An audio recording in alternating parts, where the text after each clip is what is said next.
মাত্র ২১ বছর বয়সে মারা গেলেন সিলেটের জনপ্রিয় কন্টেন্ট ক্রিয়েটর দীপঙ্কর দাশদীপ। মঙ্গলবার রাত ১২টায় মালয়েশিয়ার একটি হাসপাতালে তার মৃত্যু হয়। পরিবারের সদস্যরা জানান ২০২৫ সালের অক্টোবর মাসে তিনি মালয়েশিয়া পড়াশোনার জন্য গিয়েছিলেন। ধারণা করা হচ্ছে হার্ট অ্যাটাকে তার মৃত্যু হয়েছে। এদিকে দ্বীপের মৃত্যুতে সিলেট জুড়ে শোক নেমে এসেছে। বিস্তারিত সাকিব আহমেদ মিঠুর প্রতিবেদনে।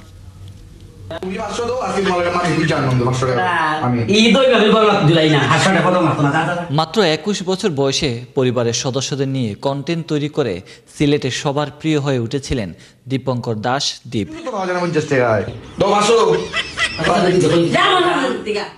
মৃত্যুর আগে অসাধারণ কন্টেন্ট তৈরি করে প্রশংসা কুড়িয়েছেন দীপ।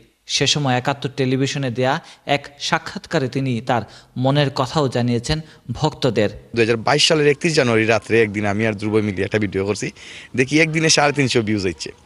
মনটা খুব বেশি খুশি, একদিনে ৩৫০ ভিউজ মানে খুশির টেলা। এরপর থেকে যে ভিডিও দেওয়া আরম্ভ করছি এখন পর্যন্ত একদিন আমার মিস গেছে না ভিডিও আপলোড দিতে। ২০২৫ সালের অক্টোবর মাসে পড়াশোনার জন্য মালয়েশিয়ায় পাড়ি জমান দীপ। কিন্তু প্রাণ চঞ্চলে ভরা এই তরুণ মালয়েশিয়ার জীবন শেষ না করেই দেশে ফিরতে চেয়েছিলেন, কারণ ভক্তদের ছাড়া একা থাকতে চাননি। কিন্তু ভাগ্যের পরিহাস, অল্প বয়সেই প্রাণ হারালেন তিনি। মঙ্গলবার রাতে মালয়েশিয়ার এক হাসপাতালে বুকে ব্যথা নিয়ে ভর্তি হন তিনি। পরে চিকিৎসক তাকে মৃত ঘোষণা করেন। যতটুকু এখন পর্যন্ত জানি তো ভাই হার্ট অ্যাটাক, যদিও এটা বিশ্বাসযোগ্য নাই যে একটা ইয়াং মানুষ। আর দীপ তো সবসময় হাসি খুশি থাকে, আপনারা সবাই দেখছেন। আমার লাগে একটু মেমোরি একটু বেশি আর কি।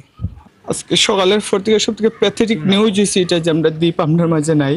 গতকালকে তার লগে আমার মা হইছে ৬ ডিসেম্বর তার দেশ হওয়ার কথা আসলো, তার ভার্সিটি বন্দর ছুটি হওয়ার ১৫ দিনের। দীপের মৃত্যুর খবরে সুখ বইছে সিলেটে। সামাজিক যোগাযোগ মাধ্যমে তাকে নিয়ে পোস্ট করছেন সবাই।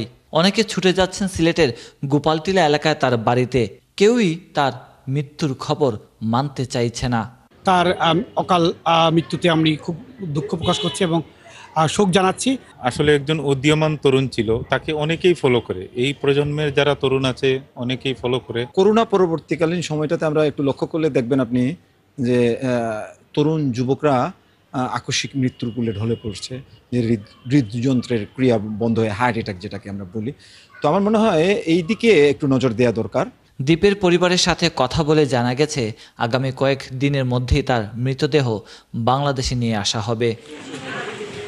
সাকিব আহমেদ মিঠু, ৭১ সিলেট।